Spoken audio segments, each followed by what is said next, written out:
Good evening friends. आज मैं most important chapter जो कि क्लास 12th का है, कंटिन्यूटी एंड डिफरेंशियबिलिटी स्टार्ट करने जा रहा हूँ।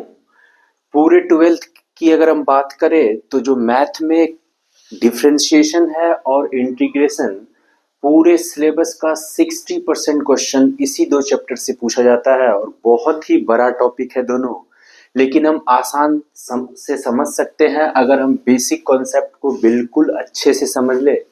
तो आज मैं स्टार्ट करने जा रहा हूँ कंटिन्यूटी एंड डिफरेंशियबिलिटी। ध्यान से देखिए, 15 मिनट्स में मैं सारे कॉन्सेप्ट्स क्लियर करूंगा, उसके बाद 2 4 5 क्वेश्चन भी करेंगे और उसके बाद फिर क्वेश्चन बैंक स्टार्ट करेंगे। तो सबसे पहले कंटिन्यूटी एंड डिफरेंशियबिलिटी समझने के लिए हमें समझना होगा कि कोई भी फंक्शन कंटिन्यूअस कब होता है। तो उससे पहले फंक्शन क्या होता है, तो थोड़ा सा हम फंक्शन चैप्टर नहीं पढ़ रहे हैं, रिलेशन फंक्शन में पढ़ेंगे, लेकिन यहाँ पे फंक्शन का थोड़ा इंट्रोडक्शन देख लेते हैं समझने के लिए। बस फंक्शन क्या है, a rule that gives one unique for every input, gives one unique output. कहने का मतलब क्या है, फंक्शन एक ऐसा मशीन है, हम समझ लेते हैं, जिसमें हम कुछ ना कुछ इनपुट देते हैं तो उसका कुछ ना कुछ पर्टिकुलर एक फिक्स आउटपुट आता है, तो उसे हम फंक्शन बोलते हैं। बहुत टाइप के फंक्शन होते हैं, जैसे polynomial function, trigonometric function, logarithm function, exponential function, बहुत टाइप के फंक्शन अभी हम लोग देखेंगे। तो फंक्शन बस इतना समझना है कि फंक्शन एक रूल है जिसमें एक यूनिक इनपुट के लिए एक इनपुट के लिए एक फिक्स आउटपुट आता है। जैसे अगर हम बात करें पॉलिनोमियल फंक्शन, जैसे 2x plus 3, 4x square plus 5x plus 6, 3x cube plus 4x plus 9, ये सारे क्या है, पॉलिनोमियल फंक्शन है, जिसमें हम x का कोई ना कोई वैल्यू रखेंगे तो y का कोई ना कोई वैल्यू आएगा। अगर ये y इक्वल्स टू समथिंग है तो x के वैल्यू कोई ना कोई वैल्यू के लिए क्या आएगा, y का कोई ना कोई एक आंसर आएगा। तो फंक्शन एक ऐसा, याद रखेंगे, मशीन है जिसमें कोई ना कोई इनपुट डालते हैं तो कोई ना कोई आउटपुट मिलता है। ये तो एक पॉलिनोमियल फंक्शन का एग्जांपल था। जैसे हम y इक्वल्स टू लिखते हैं sin x, ये भी क्या हो गया, एक फंक्शन जो कि ट्रिग्नोमेट्रिक फंक्शन है। अगर हम लिखते हैं y equals to log x, ये भी एक फंक्शन है जो कि लॉगरिथम फंक्शन है। अगर हम लिखते हैं y इक्वल्स टू e के पावर x, ये भी एक एक्सपोनेंशियल फंक्शन है। तो बहुत टाइप के फंक्शन हम देखेंगे और मेन ये देखना है कि कोई भी फंक्शन कहाँ पे कंटिन्यूअस है और कहाँ पे कंटिन्यूअस नहीं है। तो मेन इस चैप्टर में यही देखेंगे। तो देखते हैं पहले क्या क्या पढ़ना होगा। सबसे पहले हम लोग देखेंगे पॉलिनोमियल फंक्शन। पहले हम लोग ग्राफ से देखते हैं। ग्राफ अगर सीख जाएंगे सारा तो समझने में बहुत आसानी होती है। नहीं भी समझ पाएंगे ग्राफ तो भी आसानी ही होगी, लेकिन फिर भी कोशिश करो कि ग्राफ समझ में आए। तो सबसे पहले है पॉलिनोमियल फंक्शन का टाइप है कांस्टेंट फंक्शन। कांस्टेंट फंक्शन मतलब जैसे f(x) = 2, f(x) = 3, f(x) = 4, इस टाइप का फंक्शन होगा। तो उस फंक्शन का ग्राफ क्या होगा, बिल्कुल ऐसा होगा। कोई भी फंक्शन तभी कंटिन्यूअस होता है जब उस फंक्शन को बनाने के लिए पेन उठे ना। जैसे इस फंक्शन का ग्राफ हम बना रहे हैं तो यहां से यहां बिल्कुल हमने स्ट्रेट लाइन खींचा, पेन कहीं नहीं उठा, इसका मतलब ये फंक्शन क्या होगा, कंटिन्यूअस फंक्शन होगा। ये समझने की बात है। लास्ट तक हम सब कुछ फॉर्मूला के साथ कैसे बनाते हैं, होता क्या है, सब समझ में आएगा। आप ध्यान से देखते रहिए। तो कांस्टेंट फंक्शन हमने देखा कि ये कांस्टेंट फंक्शन का ग्राफ है और कांस्टेंट फंक्शन क्या होता है, कंटिन्यूअस होता है, क्योंकि इसको बनाने में कहीं भी पेन नहीं उठा। दूसरा लीनियर फंक्शन। लीनियर फंक्शन क्या होता है, जैसे x + y = 2 लिखा हुआ है, x + y = 3 लिखा है, 4x + 3y = 5, 5x - 3y = 7। Linear का मतलब क्या है कि वेरिएबल का मैक्सिमम पावर 1 हो। और लीनियर फंक्शन का जो ग्राफ होता है वो कैसा होता है, स्ट्रेट लाइन। और इसको जब हम बनाएंगे इसका ग्राफ, तो इस ग्राफ में भी देखिए पेन मेरा नहीं उठ रहा है, इसका मतलब लीनियर फंक्शन भी क्या है, कंटिन्यूअस फंक्शन है। ठीक है, आगे बढ़ते हैं। बहुत सारा टाइप का फंक्शन देखना है। उसके बाद क्या है, क्वाड्रेटिक फंक्शन। क्वाड्रेटिक मतलब जिसका मैक्सिमम पावर वेरिएबल का 2 है वो क्वाड्रेटिक फंक्शन हो जाएगा। क्वाड्रेटिक फंक्शन का ग्राफ ऐसा होता है। अगर इस ग्राफ को भी हम बनाते हैं तो ध्यान से देखिए, इसमें भी मेरा पेन कहीं नहीं उठ रहा है, इसका मतलब क्वाड्रेटिक फंक्शन भी क्या है, कंटिन्यूअस फंक्शन है। उसके बाद है क्यूबिक फंक्शन। क्यूबिक फंक्शन का ग्राफ ये होता है, क्यूबिक का मतलब वेरिएबल का मैक्सिमम पावर कितना हो, 3 हो। तो इस तरह का फंक्शन भी जब हम बनाएंगे, ग्राफ बनाएंगे, तो इसमें पेन कहीं नहीं उठ रहा है, इसका मतलब ये भी कंटिन्यूअस फंक्शन है। आगे चलते हैं। नेक्स्ट है quadratic function, sorry quartic function मतलब x के पावर 4 वाला फंक्शन, और एक है क्वांटिक फंक्शन x के पावर 5 वाला फंक्शन। मतलब ये फंक्शन भी ध्यान से देखिए, अगर हम इस फंक्शन का ग्राफ बनाते हैं तो ये क्या होता है, कंटिन्यूअस फंक्शन। इस फंक्शन का भी अगर हम ग्राफ बनाते हैं तो कहीं भी पेन नहीं उठ रहा है, इसका मतलब ये क्या हो जाएगा, कंटिन्यूअस फंक्शन। मतलब जितने भी पॉलिनोमियल के ये सारे क्या है, पॉलिनोमियल फंक्शन का टाइप है, ये सारे फंक्शन कंटिन्यूअस होता है। और कुछ फंक्शंस देख लेते हैं हम, और कुछ फंक्शंस देख लेते हैं। Trigonometric function. ट्रिग्नोमेट्रिक फंक्शन हम जानते हैं, ट्रिग्नोमेट्रिक फंक्शन क्या होता है, सॉरी ट्रिग्नोमेट्रिक फंक्शन में sin x का ग्राफ देखिए ऐसा होता है। तो इस फंक्शन को भी अगर हम बनाएंगे ग्राफ इस फंक्शन का, तो इसमें भी पेन नहीं उठ रहा है, इसका मतलब ये भी कंटिन्यूअस हो गया। ये cos x का ग्राफ है, ये भी देखिए पेन नहीं उठ रहा है, ये भी क्या हो जाएगा, कंटिन्यूअस फंक्शन। बट अगर हम 10x का ग्राफ देखेंगे तो देखिए ये ग्राफ के बाद फिर पेन उठा के यहाँ आना पड़ेगा और फिर ये बनाना पड़ेगा, फिर पेन उठा के यहाँ आना पड़ेगा, फिर यहाँ आना पड़ेगा। तो इस टाइप का फंक्शन होता है डिसकंटिन्यूअस। और बहुत सारे फंक्शन डिसकंटिन्यूअस है, अभी आएगा। तो 10x क्या हो जाएगा, डिसकंटिन्यूअस फंक्शन होगा। और अगर हम बात करें तो cot x की बात करें तो cot x भी क्या है, डिसकंटिन्यूअस फंक्शन। अगर sec x की बात करें सर, तो यहां से यहां तक तो है कंटिन्यूअस, बट फिर यहां आ गया पेन उठाना पड़ा, यहां पे आ गया, यहां भी पेन उठाना पड़ा।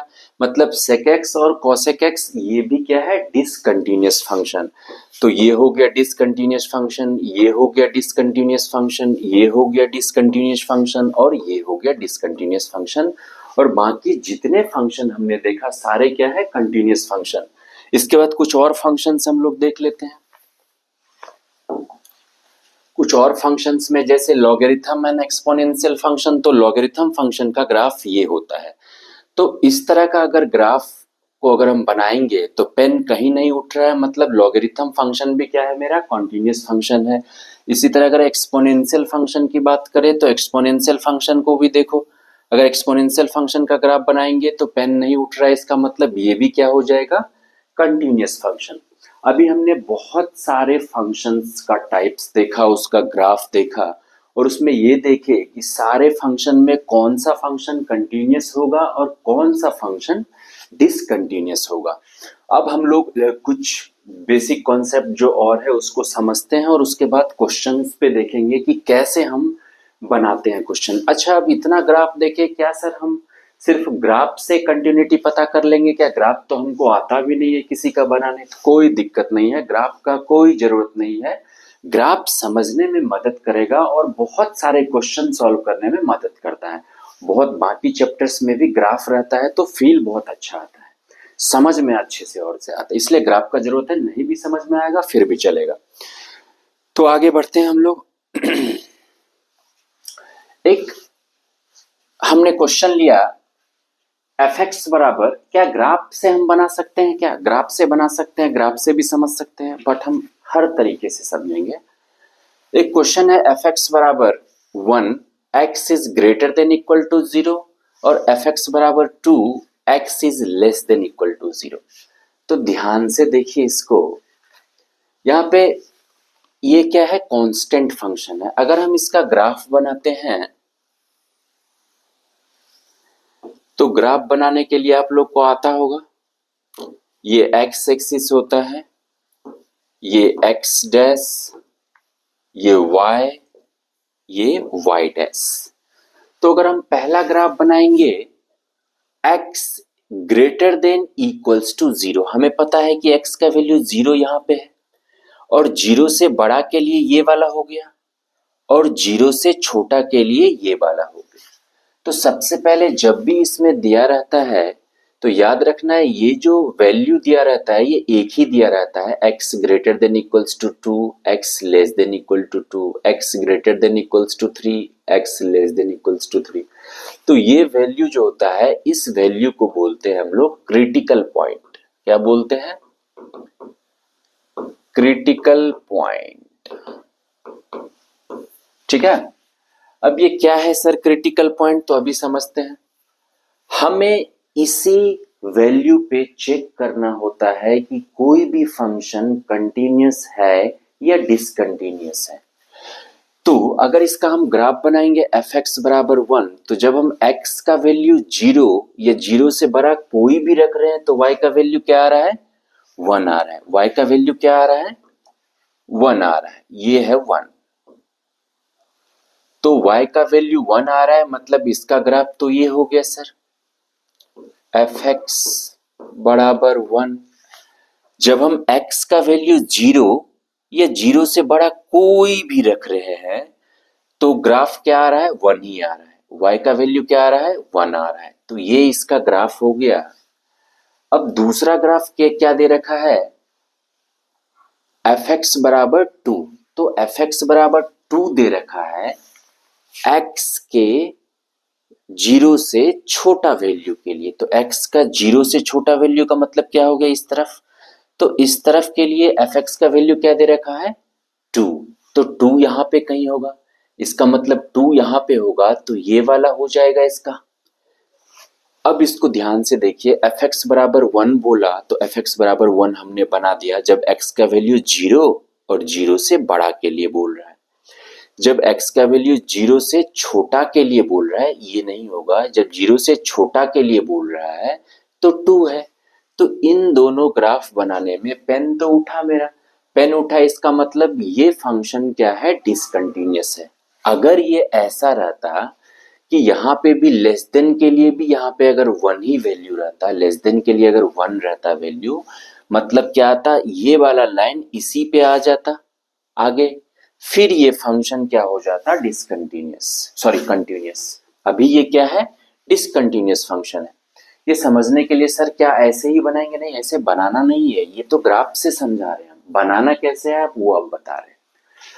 तो याद रखना, ये जो क्रिटिकल पॉइंट होता है, जो भी वैल्यू दे रखा है, कभी 2 भी दे सकता है, कभी 3 भी दे सकता है, 4 भी दे सकता है, तो उस पॉइंट, क्रिटिकल पॉइंट से हम लेफ्ट साइड वाला सारे वैल्यू पे चेक करते हैं, और क्रिटिकल पॉइंट से हम राइट साइड वाला सारे वैल्यू पे चेक करते हैं। तो लेफ्ट वाले सारे वैल्यू को बोलते हैं LHL। क्या बोलते हैं? LHL। LHL मतलब क्या होता है? इसका मतलब लेफ्ट हैंड लिमिट। और अगर क्रिटिकल पॉइंट से मतलब 0 से बड़ा वैल्यू के इस तरफ राइट साइड के लिए देखते हैं किसी भी वैल्यू के लिए, तो उसको हम बोलते हैं RHL। क्रिटिकल पॉइंट से RHL का मतलब क्या होता है? Right hand limit. Right hand limit मतलब एक तो हमें क्वेश्चन से क्रिटिकल पॉइंट पता चल जाता है, उसी क्रिटिकल पॉइंट के राइट साइड किसी भी वैल्यू पे चेक करके देखते हैं कि कंटिन्यूअस है या नहीं, और उसी क्रिटिकल पॉइंट के लेफ्ट साइड हम किसी भी वैल्यू पे चेक करते हैं। तो फंक्शन कंटिन्यूअस कब होगा? अभी हमने देखा ये दोनों ग्राफ अगर एक पे ही आ जाता तो वो क्या होता? कंटिन्यूअस। इसका मतलब ये है मेरा फंक्शनल वैल्यू, ये हो गया मेरा LHL लिमिट, और ये हो गया मेरा RHL लिमिट। अगर LHL लिमिट, RHL लिमिट और फंक्शनल वैल्यू तीनों सेम हो जाता है तो हम बोलते हैं कि ये फंक्शन कंटिन्यूअस है। क्या बोले हम? LHL लिमिट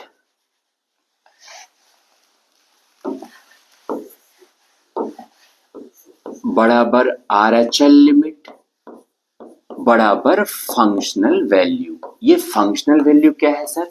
फंक्शनल वैल्यू का मतलब है इसी क्रिटिकल पॉइंट का वैल्यू जब हम फंक्शन में डायरेक्ट पुट करते हैं x के जगह 0 तो वो हो जाता है फंक्शनल वैल्यू। तो कोई भी फंक्शन कब कंटिन्यूस होगा?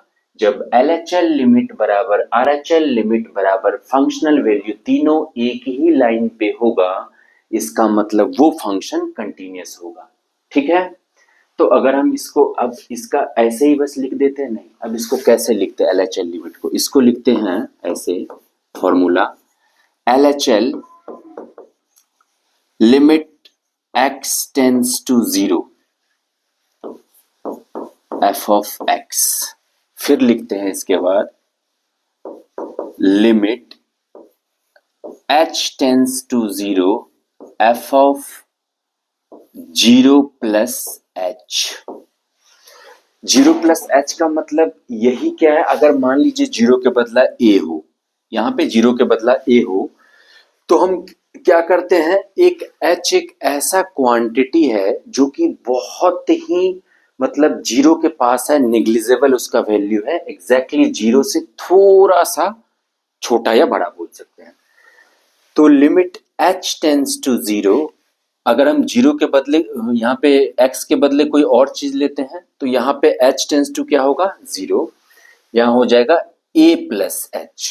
कहने का मतलब मेरे पास क्रिटिकल वैल्यू है, उसको हम ऐसे ही लिखते हैं LHL limit x tends to a f of x, फिर limit h tends to 0 f of ये जो भी क्रिटिकल वैल्यू है उसमें h को ऐड करके वो फंक्शन में पुट कर देते हैं। कैसे? अभी एक दो क्वेश्चन करेंगे, सब समझ में आ जाएगा, टेंशन नहीं लीजिए क्या है। तो क्या हो जाएगा जैसे हम एक एग्जांपल से समझते हैं, जैसे एक क्वेश्चन है, इस क्वेश्चन से समझ में आ जाएगा अच्छे से। हमें पता है कि कोई भी फंक्शन कंटिन्यूस कब होता है? जब LHL लिमिट बराबर फंक्शनल वैल्यू होता है। अब हम डायरेक्ट फॉर्मूला पे बनाएंगे जैसे एग्जाम में बनाते हैं, ये भी किसी एग्जाम में पूछा गया क्वेश्चन है। Find all points of discontinuity of function where function is defined by fx बराबर 2x plus 3 if x less than equals to 0, fx बराबर 2x minus 3 if x greater than equals to 0। तो सबसे पहले हम क्या निकाल लेंगे? फंक्शनल वैल्यू निकाल लेते हैं सर। फंक्शनल वैल्यू कैसे निकालेंगे सर? इसमें देखिए x less than equals to 2 और x greater than equals to 2, ये जो 2 ये जो दो वैल्यू है, यही जो वैल्यू है इसी को बोलते हैं क्रिटिकल पॉइंट। किसके पास चेक करना है, किससे पहले किससे बाद? ये 2 हो गया मेरा क्रिटिकल वैल्यू। इसी 2 का वैल्यू जब हम फंक्शन में रख देते हैं तो क्या हो जाता है? अब देखिए f ऑफ 2 क्या हो जाएगा? ये x लेस देन और इक्वल्स टू 2 के लिए क्या हो जाएगा? ये वाला फंक्शन। तो ले लेते हैं 2 इंटू 2 प्लस 3। ठीक है, तो कितना हो जाएगा? 4 प्लस 3 इक्वल्स टू कितना हो जाएगा? 7। ये तो मेरा फंक्शनल वैल्यू निकल गया। अब हम लोग निकालते हैं LHL limit. LHL limit x tends to 0, 0 नहीं सॉरी 2 है, यहाँ पे क्रिटिकल वैल्यू का वैल्यू क्या है? 2 f ऑफ 2 प्लस h, या इसको एक लाइन और बढ़ा लेते हैं, इसको हम लिख देते हैं f ऑफ x। पहला क्या लिखेंगे? Limit x tends to 2, LHL limit है तो माइनस लिखेंगे। LHL लिमिट को हम लोग क्या लिखते हैं? माइनस, क्योंकि LHL लिमिट होता है क्रिटिकल पॉइंट से पहले वाले पॉइंट पे वैल्यू, और RHL लिमिट होता है क्रिटिकल पॉइंट से बाद वाले पॉइंट का वैल्यू। जैसे मान लीजिए ये है क्रिटिकल पॉइंट, तो इसके बाद वाले वैल्यू पे चेक करेंगे तो a प्लस, इससे पहले वाली वैल्यू पे चेक करेंगे तो a माइनस। तो यहाँ पे हम LHL लिमिट निकाल रहे हैं 2 माइनस के लिए, 2 से छोटा वैल्यू के लिए निकाल रहे हैं। तो ध्यान से देखिए 2 से छोटा वैल्यू के लिए कौन सा फंक्शन आएगा? ये वाला, क्योंकि ये बोल रहा है x लेस देन और इक्वल्स टू, दोनों के लिए कौन सा फंक्शन आएगा? ये 2x प्लस 3। तो यहाँ पे हम लिख लेते हैं। अब हम लिखेंगे LT, इसी को अब हम क्या करेंगे? h टेंड्स टू 0, ये f ऑफ क्या हो जाएगा 2 माइनस एच, 2 माइनस एच, क्योंकि जो भी क्रिटिकल वैल्यू होता है सर इसमें एच माइनस कर देते हैं।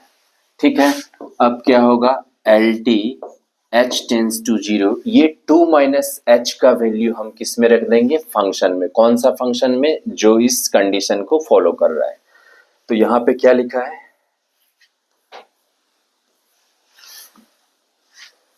यहां पे क्या लिखा है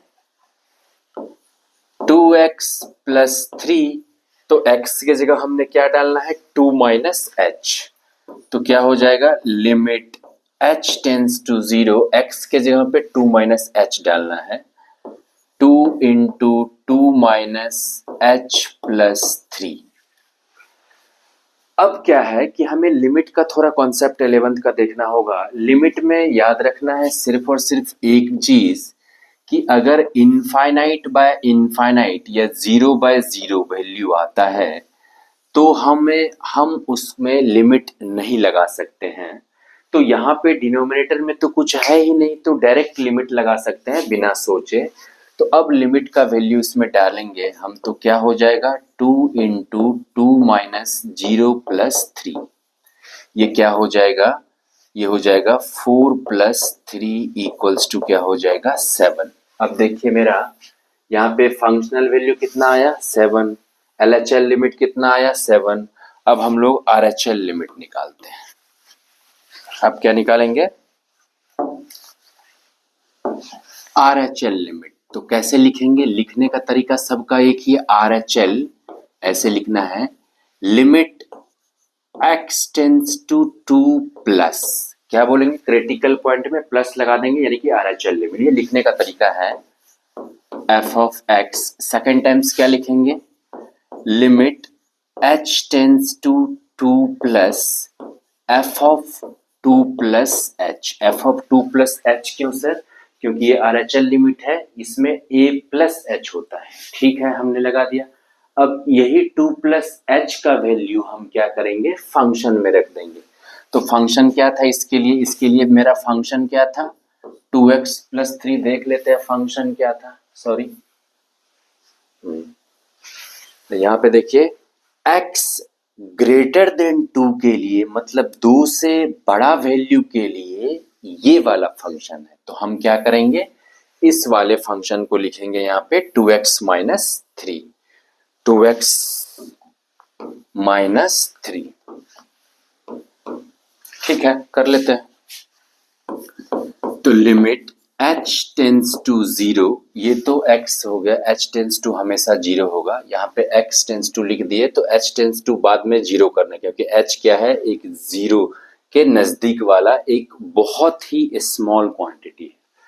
तो h टेंस टू 0, फंक्शन क्या था मेरा 2x माइनस 3, तो 2 इंटू x के जगह पे ये वैल्यू रख देंगे, तो क्या हो जाएगा 2 इंटू 2 प्लस h माइनस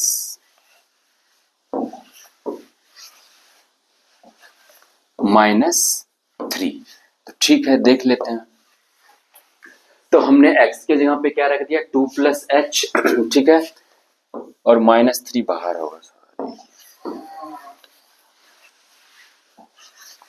-3। तो ये क्या हो जाएगा, हम h का वैल्यू डायरेक्ट लिमिट का वैल्यू पुट कर सकते हैं, क्योंकि डिनोमिनेटर में क्या है कुछ 1 तो है ही नहीं, सॉरी 1 ही है, तो हम डिनोमिनेटर में जब 0 नहीं रहता है तो डायरेक्ट लिमिट पुट कर सकते हैं। तो पुट करेंगे तो h का वैल्यू क्या हो जाएगा 0, तो 2 इंटू 2 प्लस 0 और -3, तो ये क्या हो जाएगा 4 -3 इक्वल्स टू क्या हो जाएगा 1, क्या हो जाएगा 1। तो इसका मतलब क्या हो गया, पहला वाला क्या था मेरा 2x प्लस 3, अब दूसरा वाला क्या है 2x minus 3।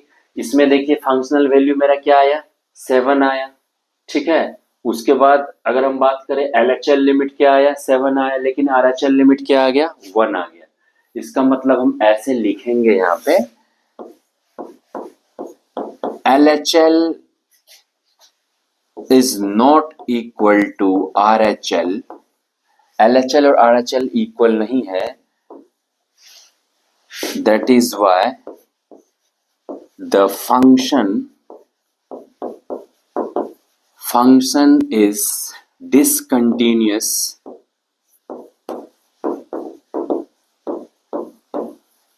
at x equals to 2। मतलब कोई भी फंक्शन देगा, हमें तीन चीज निकालना है, एक LHL लिमिट, एक RHL लिमिट और एक फंक्शनल वैल्यू। और तीनों अगर सेम हो गया इसका मतलब फंक्शन कंटिन्यूअस है, अगर तीनों सेम नहीं हुआ तो फंक्शन डिसकंटिन्यूअस होगा। तो इस तरह हम किसी भी फंक्शन की कंटिन्यूटी और डिफरेंशियबिलिटी चेक कर लेते हैं। एक लास्ट क्वेश्चन और देखते हैं, फिर उसके बाद हम क्वेश्चन मतलब वीडियो नेक्स्ट क्लास देखेंगे।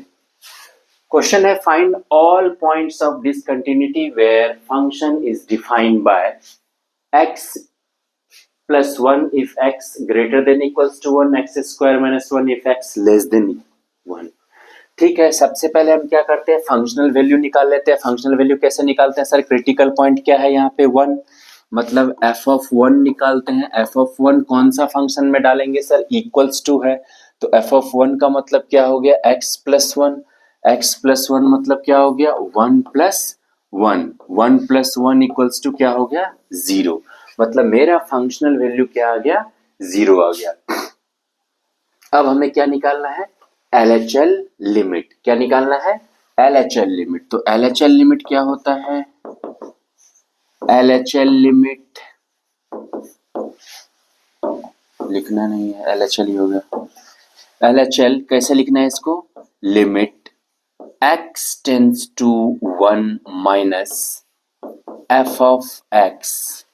नेक्स्ट स्टेप में लिखना है limit h tends to 0 f of 1 minus h। Limit h tends to 0। अब जो ये फंक्शन है उसमें क्या देना है? 1 से छोटा वैल्यू के लिए कौन सा फंक्शन आ रहा है? 1 से छोटा के लिए x, क्योंकि हम लोग LHL लिमिट लेते हैं तो 1 से छोटा के लिए कौन सा आ रहा है? x लेस देन 1, ये फंक्शन आ रहा है। तो ठीक है, हम एक्स स्क्वायर माइनस 1 यहाँ पे लिखते हैं। X square minus 1। अब हम जानते हैं एक्स स्क्वायर की जगह 1 माइनस एच डालना है, तो क्या हो जाएगा? Limit h tends to 0 1 minus H का स्क्वायर माइनस 1। डिनोमिनेटर में कुछ है ही नहीं तो टेंशन नहीं लेना है, 1 होगा, इसका मतलब लिमिट डायरेक्ट पुट करो। लिमिट पुट करेंगे तो h का वैल्यू 0 रखेंगे तो क्या हो जाएगा? 1 माइनस 1 इक्वल्स टू 0। मतलब क्या हो गया? मेरा फंक्शनल वैल्यू भी आ गया 0, LHL लिमिट भी आ गया 0। अब हम RHL लिमिट को देख लेते हैं क्या आता है। अब RHL लिमिट निकालेंगे तो कैसे निकालेंगे? RHL limit x tends to 1 plus f of x या limit h tends to 0 f of 1 plus h। मतलब क्या है कि 1 से बड़ा वैल्यू के लिए कौन सा फंक्शन आ रहा है, अब देख लेते हैं। तो 1 से बड़ा वैल्यू के लिए और 1 के लिए यही फंक्शन आ रहा था, x प्लस 1। तो हम यहाँ पे डाल देते हैं x प्लस 1, तो LTH टेंड्स टू 0। यहाँ पे x प्लस 1 है मेरा फंक्शन, तो x के जगह पे हम क्या डालेंगे? 1 प्लस h। तो क्या हो जाएगा? Limit h tends to 0 1 plus h plus 1। अब h के लिमिट का वैल्यू डायरेक्ट पुट करेंगे तो क्या हो जाएगा? 1 प्लस 1 इक्वल्स टू क्या आ जाएगा? 2, क्योंकि h का वैल्यू 0 है। 1 प्लस 0 1, अब प्लस 1 इक्वल्स टू 2। अब यहाँ पे एक चीज हम लोग देख रहे हैं कि LHL लिमिट, RHL लिमिट और फंक्शनल वैल्यू तीनों सेम नहीं हुआ। तीनों सेम नहीं हुआ तो फिर क्या होगा? फंक्शन डिसकंटिन्यूअस होगा, है ना। तो फंक्शन कहाँ कहाँ डिसकंटिन्यूअस होगा? हम जानते हैं कि LHL is not equals to RHL is LHL is not equal to RHL, इसलिए क्या होगा? Function is discontinuous